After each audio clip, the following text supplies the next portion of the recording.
Miembros del Escuadrón del Cómic, sean bienvenidos a un nuevo episodio de Recomendados. En esta oportunidad les voy a hablar de esta historia, Las Guerras del Infinito. Sí, tal cual escuchan, esta historia se llama igual que la película Infinity War. Sí, esta es la Guerra del Infinito, que muchos pensarán que la historia de la película está basado aquí, pero no. La película Infinity War se basa más en el guantelete del infinito.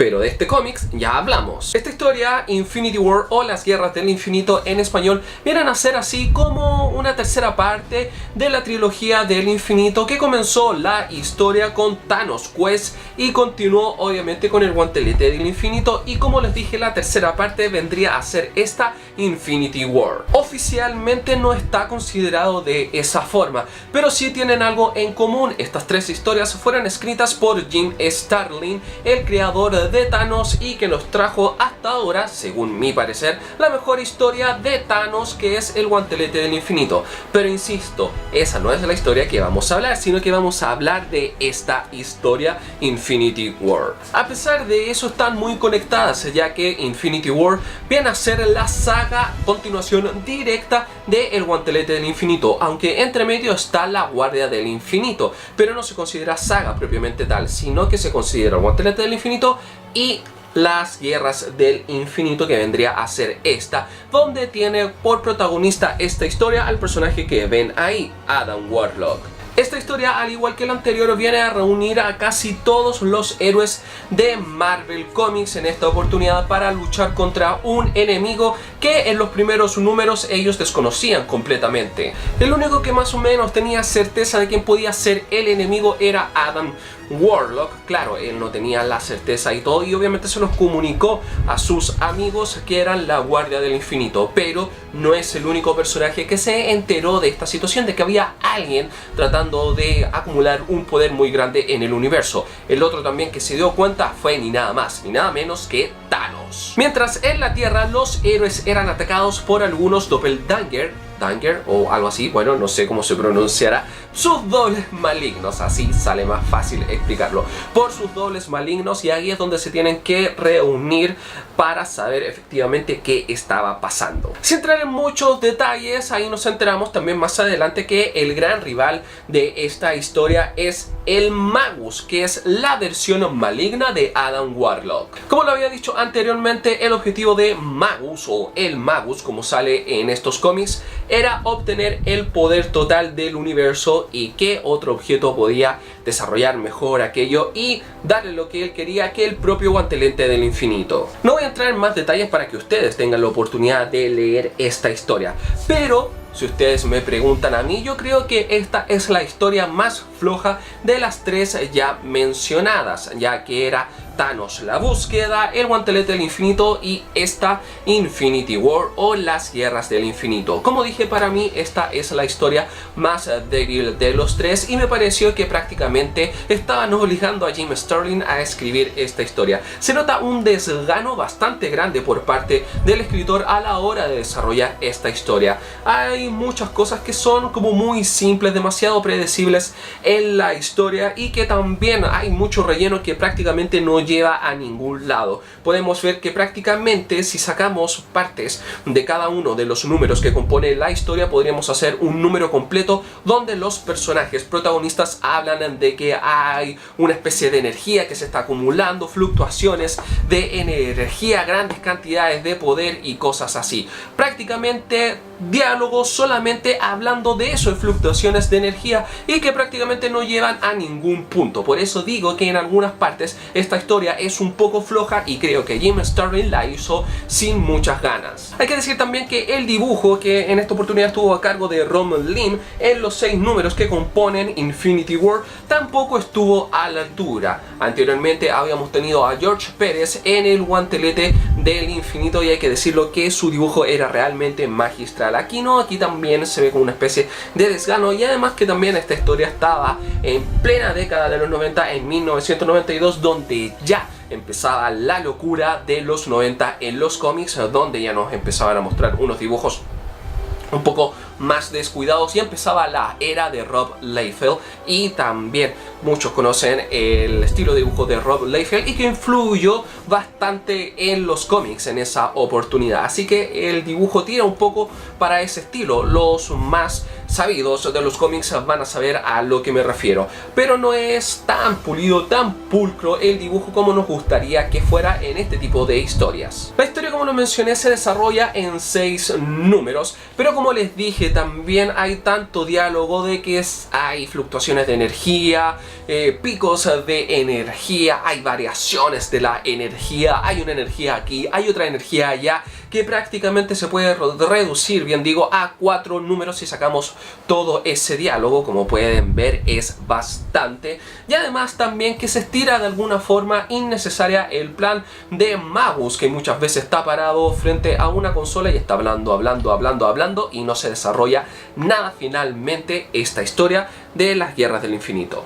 Para los fanáticos del escritor Jim Starlin y su etapa manejando al titán loco Thanos, igual esta historia es trascendental para todos ellos, los fanáticos, y aquellos también nuevos lectores que quieren saber un poco más de Thanos. También les va a poder servir esta historia, ya que nos muestra algo diferente. No nos muestra a Thanos como el típico villano que estamos viendo actualmente, sino que un Thanos un poco más reflexivo, también un Thanos un poco más pensador y que actúa por sus propios fines. Y si sus propios fines significa que tiene que aliarse con los héroes, lo va a hacer, pero siempre muy inteligente en su forma de actuar. Ahora también, y este es un dato o un aviso para lectores nuevos que quieran leer esta historia, La Guerra del Infinito, seguramente se van a encontrar con personajes que actualmente son muy conocidos, pero que en ese entonces no lo eran tanto y que tienen un aspecto muy diferente al que tienen actualmente. Por ejemplo, Drax el Destructor,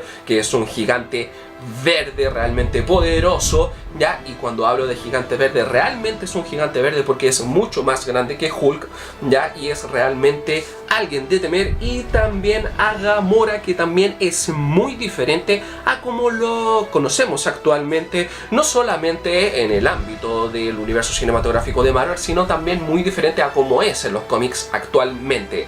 Así que, como les decía, en ese tiempo los personajes no eran tan conocidos y por ende también eran muy diferentes a cómo se están presentando actualmente, y eso también les va a servir como historia para aquellos que son fanáticos actuales de estos personajes y puedan conocer cómo eran anterior a su fama. Pero volviendo a hablar de la historia, como les dije, se desarrolla en 6 cómics, todos guionizados por Jim Starlin y dibujado por Ron Lee. Como dije, la historia es más larga de lo que debería. En algunos momentos el diálogo es demasiado repetitivo y, como dije, también es la más floja si tenemos que considerar el Thanos, la búsqueda, el guantelete del infinito y esta, la Guerra del Infinito. Esta es la más floja de las historias, siendo para mí el guantelete del infinito el punto más alto de esta trilogía, seguido de Thanos, la búsqueda, que también está en un pedestal muy alto, y mucho más abajo está esta, la Guerra del Infinito.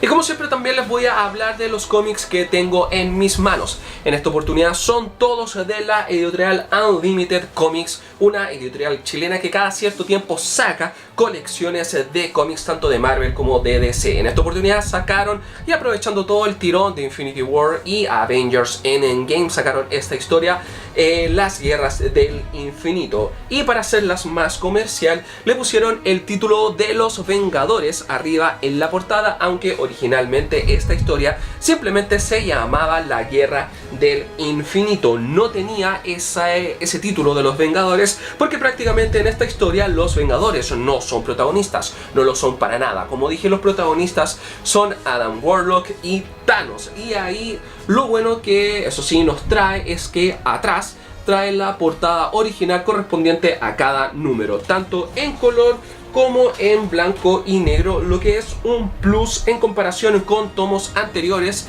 que no traían este tipo de adición o este tipo de material adicional en los tomos, y lo que lo hace bastante bueno y sube bastante la calidad en cuanto a contenido de los cómics. En cuanto a la edición, todos vienen en formato rústica o formato tomo, formato rústica como quieran llamarlo, de tapa blanda, lo que aligera un poco el precio, pero sumando todo esto, cuesta casi lo mismo que el tapadura de Panini. Hay que decir también que el interior de los cómics de La Guerra del Infinito está en una muy alta calidad, ya se ven todos los colores realmente increíbles. El papel también no tiene nada que envidiar a grandes editoriales como lo ya mencionada Panini Comics. Eso sí, al ser un tomo de tapa blanda es un poco más delgada la hoja. Aún así, como dije, no tiene nada que envidiarle a otras ediciones de otras editoriales. Y volviendo al punto de comparación con Panini Comics y los tapaduras que ellos nos ofrecían acerca de esta historia, en realidad hay algunos que se pueden quejar por el precio, pero en realidad yo no lo voy a hacer porque en este caso creo que no es una historia que valga la pena tener en una tapadura. Si eres realmente un coleccionista, sí, tal vez a ti te guste un tomo tapadura, pero en este caso a mí no me molesta que tenerlo en este formato, a pesar de que tiene un precio similar, pero creo que no es una historia como otras de Marvel que sí hay que tenerlas en una gran calidad, en una tapa dura. Bueno amigos, y sin mucho más que decir, espero que les haya gustado este nuevo capítulo de recomendados. Si efectivamente te gustó, ya sabes, darle un enorme like para que este video llegue a muchas más personas. Si no te gustó, puedes darle un dislike, que no hay problema. Si tienes algo que decir de esta historia, si la leíste y realmente te gustó, o si la leíste o no te gustó, o también opinas lo mismo que yo, puedes ponerlo todo aquí abajo en la caja de los comentarios. Yo voy a estar respondiendo ahí todos los comentarios que ustedes vayan dejando y también poniéndoles corazón a sus comentarios, que sé, hay muchos que los piden. Lo único que me queda ahora es invitarlos a que se suscriban a mi canal de Todo Un Poco en Cómics para ver más videos así. Yo soy Jopek, me despido y nos encontramos en una nueva edición de Recomendados.